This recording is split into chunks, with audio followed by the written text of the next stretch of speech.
नमस्कार बच्चों, good morning. आज हम लेके आए हैं माध्यमिक शिक्षा बोर्ड राजस्थान अजमेर द्वारा निकाला हुआ कक्षा 10 सामाजिक विज्ञान मॉडल प्रश्न पत्र 2021-22, जिसमें प्रश्नों को हल किया गया है। पहला प्रश्न है बेटा, 1929 का कांग्रेस अधिवेशन निम्न में से कहाँ हुआ था? 1929 में कांग्रेस का अधिवेशन लाहौर में हुआ था बेटा, जिसकी अध्यक्षता पंडित जवाहरलाल नेहरू जी के द्वारा की गई थी। सेकंड प्रश्न, जर्मन ब्लूथ किसका प्रतीक है? जर्मेनिया को बेटा आपने चित्र में देखा होगा, जिसके ऊपर ब्लूथ का मुकुट लगा हुआ है। ये बहादुरी का प्रतीक है। नेक्स्ट प्रश्न,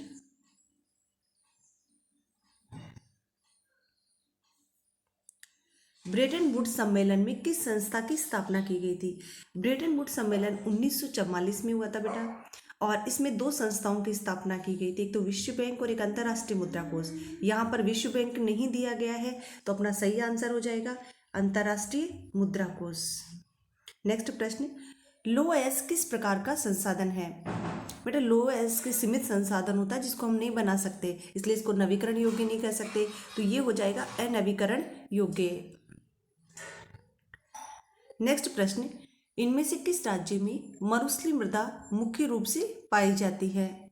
तो मरुस्थलीय मृदा मुख्य रूप से पाई जाती है बेटा राजस्थान राज्य में, क्योंकि थार का मरुस्थल अपने राजस्थान राज्य में है। प्रोजेक्ट टाइगर की शुरुआत कब हुई? प्रोजेक्ट टाइगर की शुरुआत एक बड़ी जीव जाति को बचाने और टाइगर के शिकार पर रोक लगाने के लिए 1973 में शुरू हुई थी। नेक्स्ट प्रश्न,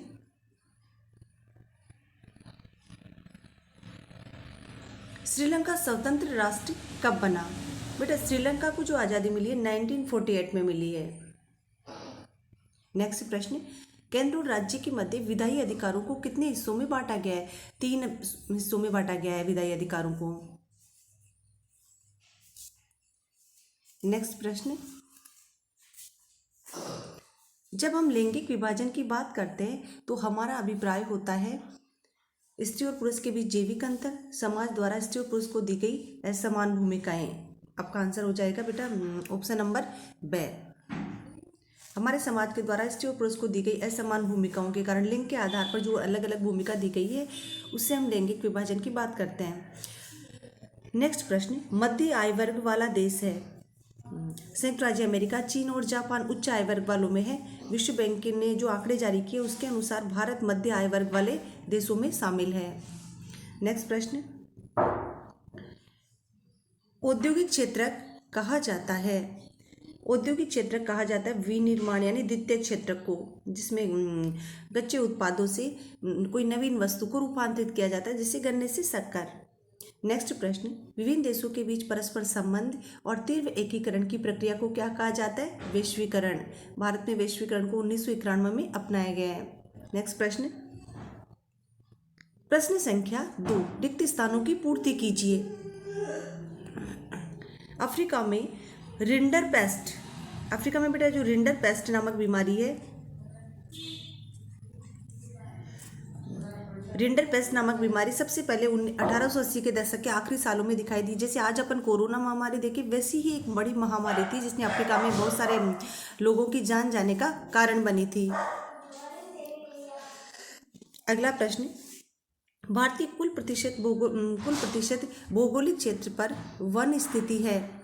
तो बेटा भारत के कुल, आज अगर अपन वर्तमान की बात करें तो 24.39%, लेकिन अपनी किताब में जो आंकड़े दिए हैं 2017 की वन रिपोर्ट और 2019 की वन रिपोर्ट है, तो 2019 की वन रिपोर्ट के अनुसार 21.67% क्षेत्र पर वन अवस्थित है। नेक्स्ट प्रश्न, अन्य जाति समूह से भेदभाव और उन्हें अपने से अलग मानने की धारणा पर अन्य जाति समूह से भेदभाव और उन्हें अपने से अलग मानने की धारणा पर आधारित जातिगत असमानता। नेक्स्ट प्रश्न, मानव विकास रिपोर्ट देशों की तुलना शैक्षिक स्तर, स्वास्थ्य स्थिति और प्रति व्यक्ति आय के आधार पर की जाती है। किसी देश के भीतर किसी विशेष वर्ष में उत्पादित सभी अंतिम वस्तुओं और सेवाओं का मूल्य सकल घरेलू उत्पाद कहलाता है। बहुराष्ट्रीय कंपनियों द्वारा किए गए निवेश को विदेशी निवेश कहते हैं। इसके बाद में बेटा वन वर्ड वाले, एक शब्द वाले प्रश्न आपके होंगे। गिरमिटिया शब्द से आप क्या समझते हैं? बेटा गिरमिटिया शब्द का अर्थ ये होगा, गिरमिटिया शब्द का अर्थ ये होगा कि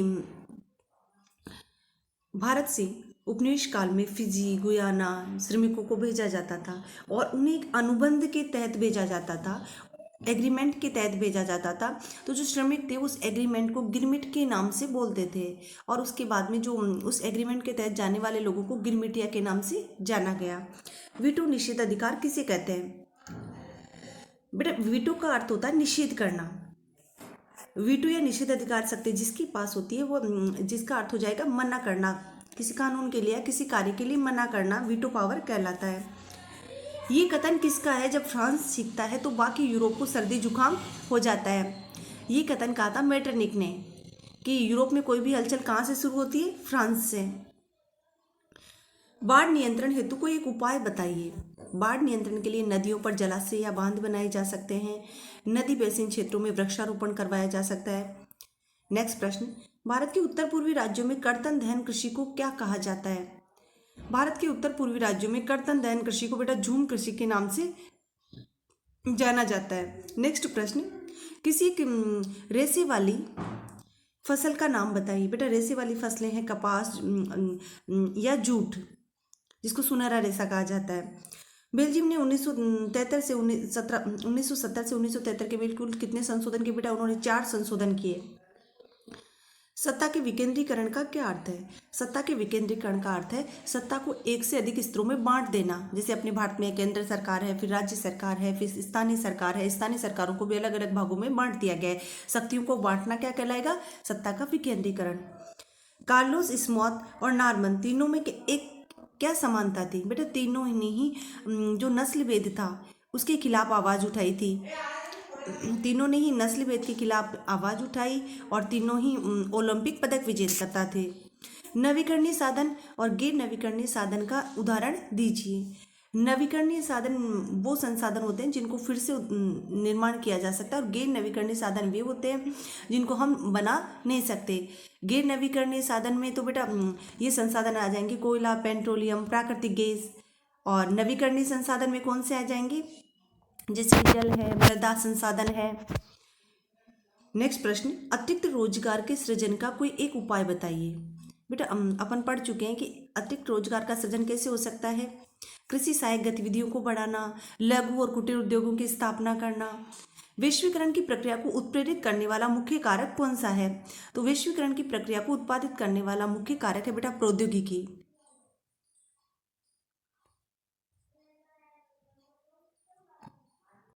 रेशम मार्ग से किस किस वस्तुओं का व्यापार होता था? तो बेटा जो सिल्क रूट के नाम से फेमस है, इससे चीनी रेशम और चीनी रेशम और पोल्ट्री का व्यापार होता था। भारत से विदेश सूती वस्त्र, मसाले निर्यात किए जाते थे। यूरोप से सोना चांदी जैसी बहुमूल्य धातुएं आती थी और बदले में इन देशों से ये वस्तुएं ली जाती थी। वियना संधि के प्रमुख उद्देश्य लिखिए। वियना संधि 1815 में हुई, जिसकी अध्यक्षता ड्यूक मेटरनिक ने की। इसका जो प्रमुख उद्देश्य है वो था राजतंत्र को वापस स्थापित करना और प्रजातंत्र को समाप्त करना। इसके अलावा रूढ़िवादी जो राजतंत्र थे, निरंकुश राजतंत्र थे, उसकी पुनः बहाली करना। नेक्स्ट, जलियांवाला बाग हत्याकांड पर टिप्पणी लिखिए। 13 अप्रैल 1919 को पंजाब के अमृतसर के जलियांवाला बाग में ये घटना घटित हुई। रोलेट एक्ट के विरोध में और वैसाखी का दिन था। जलियांवाला बाग में 20,000 के आसपास लोग इकट्ठे हुए। स्त्री, पुरुष, महिला, बच्चे सभी शामिल थे। जनरल माइकल ओ डायर वहां पहुंचा और उन्होंने बिना चेतावनी दिए निर्दोष लोगों पर गोली चलाने का आदेश दिया। गोलियां तब तक चलती रही जब तक कि कारतूस खत्म नहीं हुए। हजारों की संख्या में लोग मारे गए और इस हत्याकांड की पूरे देश में निंदा हुई।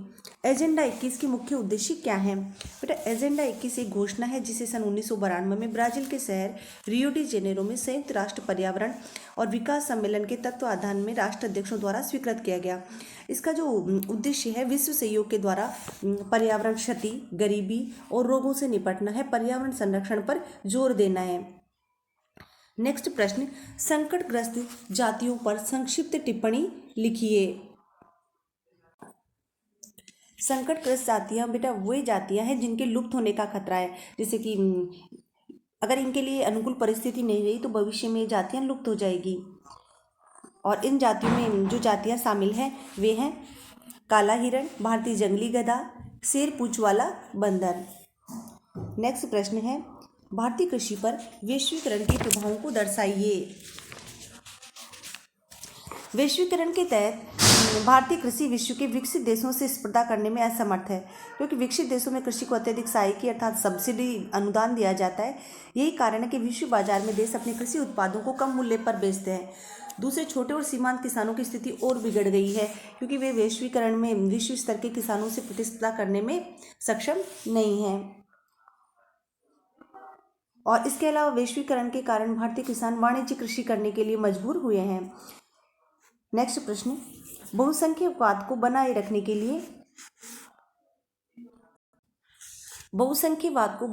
के लिए श्रीलंका सरकार द्वारा कौन कौन से कदम उठाए गए हैं।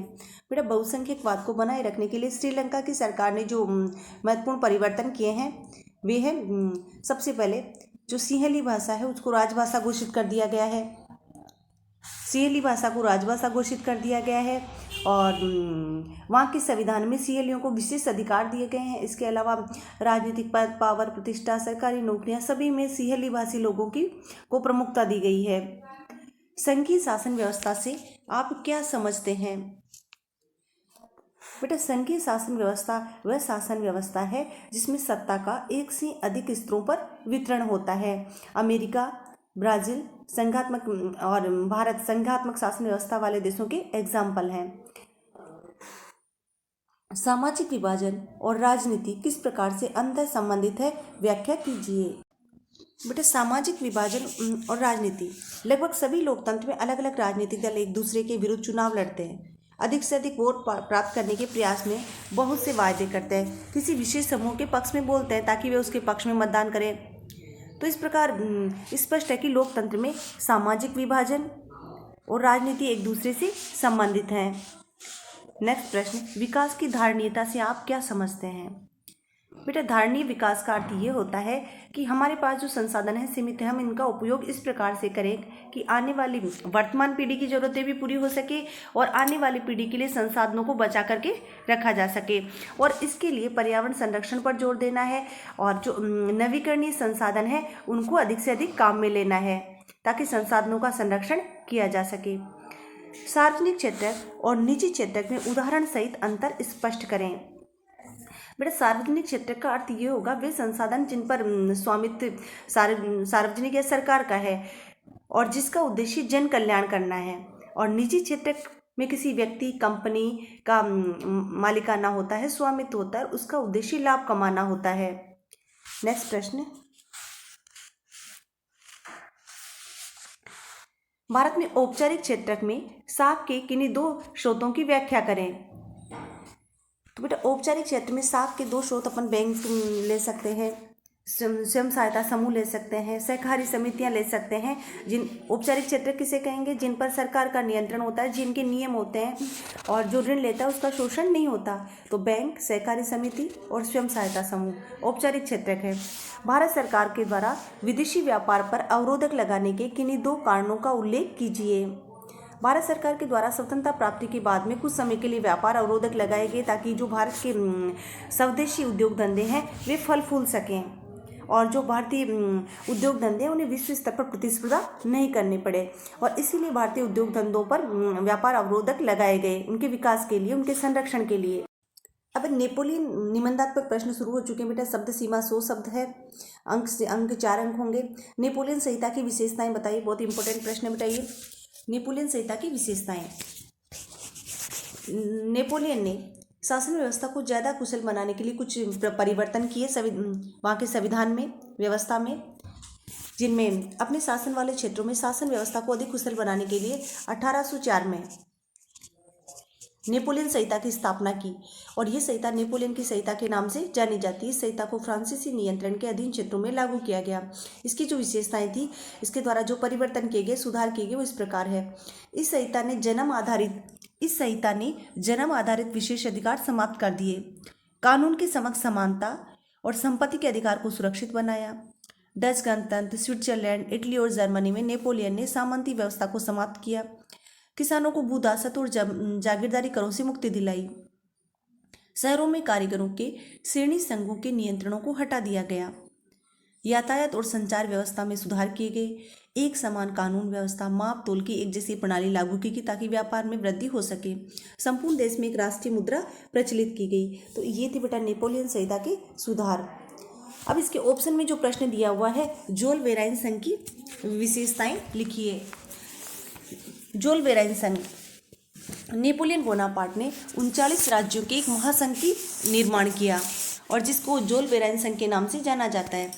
इनमें से प्रत्येक राज्य को अपनी मुद्रा, इन सभी राज्यों में अपने प्रत्येक राज्य की एक अलग मुद्रा होती थी, नाप तोल प्रणाली होती थी। तो व्यापार में बहुत सारे अवरोधक थे। 1833 में हैम्बर्ग से न्यूरेमबर्ग जाकर अपना माल बेचने वाले एक व्यापारी को 11 सीमा शुल्कों से गुजरना पड़ता था और 5% टैक्स देना पड़ता था। तो ये परिस्थितियां आर्थिक, व्यापार और विकास में बाधक थी। 1834 में प्रसा की पहल पर जोल वेराइन नामक एक शुल्क संघ की स्थापना हुई और जिसमें अधिकांश जर्मन राज्य सम्मिलित हुए। इस संघ ने आर्थिक अवरोधों को, अब व्यापार में जो आर्थिक अवरोध थे उनको समाप्त कर दिया, मुक्त व्यापार व्यवस्था को अपनाया और मुद्राओं की संख्या 2 कर दी गई, जो उससे पहले 30 से ऊपर थी। तो जोल वेराइन संघ के कारण आर्थिक दृष्टि से समस्त जर्मनी एक हो गया। जर्मनी के आर्थिक एकीकरण की प्रक्रिया शुरू हुई। अब नेक्स्ट प्रश्न की अपन बात करते हैं। नेक्स्ट प्रश्न है, आपके अनुसार पानी के संरक्षण और प्रबंधन में बांध किस प्रकार मदद करते हैं? आपके अनुसार पानी के संरक्षण और प्रबंधन में बांध किस प्रकार मदद करते हैं? बेटा, बांधों की सहायता से जल संरक्षण किया जाता है, बाढ़ नियंत्रण किया जाता है, सिंचाई के लिए जल की आपूर्ति की जाती है। बांध विद्युत उत्पादन करते हैं, घरेलू और औद्योगिक उपयोग, मनोरंजन, आंतरिक संचालन और मत्स्य पालन के लिए इसका उपयोग किया जाता है। बांध बनाने से नदी में आने वाली बाढ़ को रोका जा सकता है। बाढ़ से बचाव के लिए कोई 3 सुरक्षा उपाय सुझाइए। बाढ़ से कम करने के लिए सबसे पहले छोटी छोटी नदियों पर। आपके अनुसार पानी के संरक्षण और प्रबंधन में बांध किस प्रकार मदद करते हैं? तो बेटा, जो बांध है, नदियों पर बांध बना करके बाढ़ आने से रोका जा सकता है। हर साल अपन देखते हैं बहुत सारी नदियाँ बहुत ज़्यादा विकट आपदाएं लेकर के आती है, लेकिन बांध बना करके पानी का संरक्षण किया जा सकता है, प्रबंधन किया जा सकता है, बाढ़ आने से रोका जा सकता है। बांध जल संरक्षण और बाढ़ नियंत्रण का महत्वपूर्ण कार्य करते हैं। इसके अलावा बांध विद्युत उत्पादन, घरेलू औद्योगिक उपयोग, मनोरंजन, आंतरिक संचालन, मत्स्य पालन के लिए भी इसको काम में लिया जाता है। बाढ़ से बचाव के 3 सुरक्षा उपाय, नदियों पर छोटे छोटे जलाशय बनाए जा सकते हैं, नदियों पर बड़े बांध बनाए जा सकते हैं। इसके अलावा नदी बेसिनों में वृक्षारोपण किया जा सकता है। आपके अनुसार सांप्रदायिकता कैसे एक चुनौती है? कोई 3 तर्क लिखिए। सांप्रदायिकता का अर्थ क्या होगा? कोई एक धार्मिक समुदाय अपने धर्म के आधार पर अपने धर्म की पहचान या राष्ट्र हितों से ऊपर मानने लग जाए, दूसरे धर्मावलंबियों के प्रति विद्वेष की भावना रखे, तो इसको अपन सांप्रदायिकता कहते हैं। और सांप्रदायिकता एक चुनौती है। कोई 3 तर्क लिखिए। तो बेटा, इसके तर्क हो सकते हैं,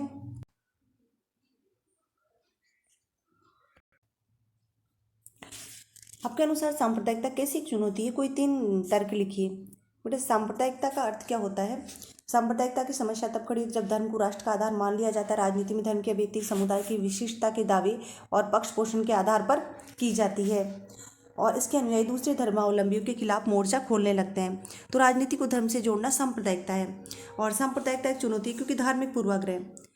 सांप्रदायिकता की सबसे आम अभिव्यक्ति हम दैनिक जीवन में देखते हैं। जब एक धार्मिक पूर्वाग्रह धार्मिक समुदायों के बारे में धारणाएं बन जाती है, एक धर्म दूसरे को अपने से श्रेष्ठ मानने की मान्यता शामिल हो जाती है।